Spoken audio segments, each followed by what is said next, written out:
Hi everyone, this is Dr. Shilpa, obstetrician and gynecologist, infertility specialist, laparoscopic surgeon.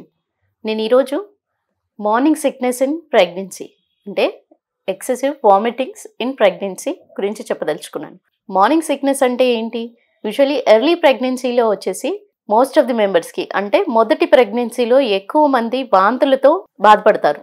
వాంతులు ఎందుకు వస్తాయి? వాంతులు అనేది ప్రొజెస్టిరాన్ శరీరంలో ఎప్పుడైతే జనరేషన్ స్టార్ట్ అవుతుందో ప్రెగ్నెన్సీ నిలబడిన తర్వాత శరీరంలో ప్రతి 48 గంటలకు ఒకసారి ప్రొజెస్టిరాన్ అనే హార్మోన్ బిడ్డతో పాటుగా ఎదగడం జరుగుతుంది. సో అది 12 వారాల వరకు మాయ తయారైనంత వరకు ప్రొజెస్టిరాన్ అనేది 48 గంటలకు ఒకసారి పెరుగుతూ ఉంటుంది. ఇలా పెరగడం వల్ల వచ్చే శరీరంలో బవల్ సిమ్టమ్స్ అనేది మొదలవుతాయి. దానివల్ల వచ్చేసి వాళ్ళకి తినాలని అనిపించలేకపోవడం, కొంచెం ఆర్డర్స్ ఏదైనా బాగా హార్డ్ ఆర్డర్స్ ఉన్నా అంటే స్పైసీగా ఎక్కువగా ఏమన్నా స్ట్రాంగ్ ఆర్డర్స్ లేదు పర్ఫ్యూమ్స్ లాంటివి ఏవైనా స్మెల్ వచ్చినా వాళ్ళు తినలేకపోవడం, నీళ్ళు కూడా సమ్ టైమ్స్ తాగలేకపోవడం, ఈ అన్ని సిమ్టమ్స్ తో ఎక్కువగా బాధపడతారు. వీళ్ళందరూ ఎక్కువగా ఏంటి అంటే డే టైంలో అంత బాగానే ఉండి సాయంత్రం ఎక్కువ డ్యూరింగ్ నైట్ టైమ్స్ అలా బాధపడడం జరుగుతుంది ఎప్పుడైతే హార్మోన్స్ అనేది ఎక్కువగా పెరగడం జరుగుతుందో. సో ఈ జరగడం అనేది వాళ్ళకి ఫుడ్ తినలేకపోవడం, నీళ్లు తాగలేకపోవడం వల్ల డీహైడ్రేషన్ ఉండి జనరలైజ్డ్ వీక్నెస్ వస్తుంది.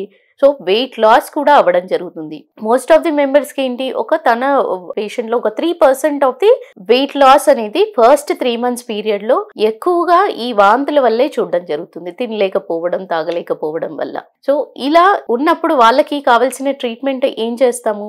నార్మల్ వేలో వాళ్ళకి వాంతులు అనేది తగ్గించడానికి వాళ్ళ శరీరంలో కొంచెం కొంచెంగా ఎక్కువ సార్లుగా ఫుడ్ తీసుకోవడం, అంటే ఖాళీ కడుపున ఎప్పుడు పెట్టకుండా అలాగే ఫుల్ స్టమక్ కూడా తినకుండా ఉండడం వల్ల కొంతవరకు ఫ్రీక్వెంట్ స్మాల్ మీల్స్ తీసుకోవడం వల్ల చాలా వరకు ఈ ప్రొజెస్టిరాన్ సిమ్టమ్స్ అనేది తగ్గించగలుగుతారు. దానితో పాటుగా వాళ్ళల్లో హైడ్రేషన్ అండి, ప్రొజెస్టిరాన్ ని డైల్యూట్ చేయడం అంటే 3 నుంచి 4 లీటర్ల వాటర్ తీసుకుంటూ ఎక్కువగా లిక్విడ్స్ తీసుకోవడం, బటర్ మిల్క్ కానివ్వండి, కోకోనట్ వాటర్ కానివ్వండి, జ్యూసెస్ రూపంలో కానివ్వండి, ఎక్కువగా లిక్విడ్స్ తీసుకుంటూ ఉన్నట్టయితే కూడా డైల్యూషన్ అనేది ఏర్పడి వాళ్ళకి బవల్ సిమ్టమ్స్ అనేది తక్కువగా ఉంటాయి. సో ఇదే విధంగా ఇవన్నీ పాటిస్తున్నా కొంతమందికి ఏంటి ఎక్కువగా వాంతులు అనేది ఎంత పాటిస్తున్నా జరుగుతూ ఉన్నప్పుడు ఎక్కువ కామన్ ఇదేంటి ఫస్ట్ ప్రెగ్నెన్సీ వాళ్ళకి ఫస్ట్ టైం వాళ్ళు ప్రొజెస్టిరాన్ హార్మోన్ కి ఎక్స్పోజ్ అవ్వడం వల్ల అడాప్టేషన్ కి కొంచెం టైం పట్టడం జరుగుతుంది. సో వీళ్ళకేంటి కొన్ని రకాల యాంటీ వామిటింగ్ కి సంబంధించిన మెడిసిన్స్ కానీ, దానికంటే ముందుగా విటమిన్ B6 పైరిడాక్సిన్ మెడిసిన్స్ కానివ్వండి, డాక్సలమైన్ మెడిసిన్స్ కానివ్వండి,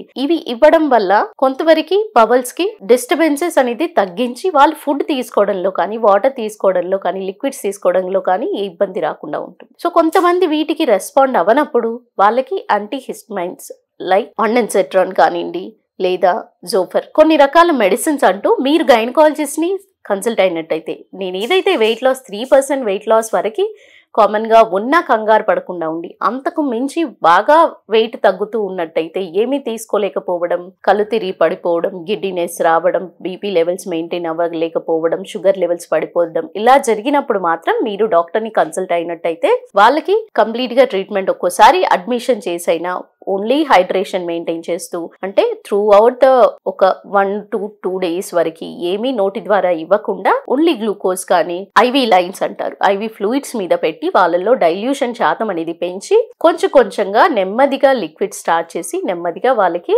బ్లాక్ డైట్ ఫుడ్ తీసుకోవడము నెమ్మదిగా స్టార్ట్ చేసి శరీరానికి అలవాటు చేసే ప్రక్రియ ద్వారా ట్రీట్మెంట్ అంటూ ఉండడం జరుగుతుంది. సో ఈ వామిటింగ్స్ బిగినింగ్ లోనే వెయిట్ లాస్ అయినా కంగారు పడకుండా వామిటింగ్స్ ఉన్నప్పుడు ఏ రకంగా మెయింటైన్ చేసుకోవాలి అనేది మీరంతటి మీరు బాధపడుతూ ఉండకుండా మీరు కన్సల్టేషన్ చేసినట్టయితే బేసిక్ మెడిసిన్స్ తో స్టార్ట్ చేసి రికవరీ లేనప్పుడు మీరు రెగ్యులర్ కాంటాక్ట్ లో మీ గైనకాలజిస్ట్ తో ఉన్నట్టయితే ప్లాన్డ్ గా కొంచెం ట్రీట్మెంట్ తీసుకున్నట్టయితే నంబర్ ఆఫ్ మెడిసిన్స్ ఎక్కువ లేకుండా ఈజీగా ట్రీట్మెంట్ చేసుకోగలుగుతారు. థ్యాంక్ యూ అండి, నమస్తే.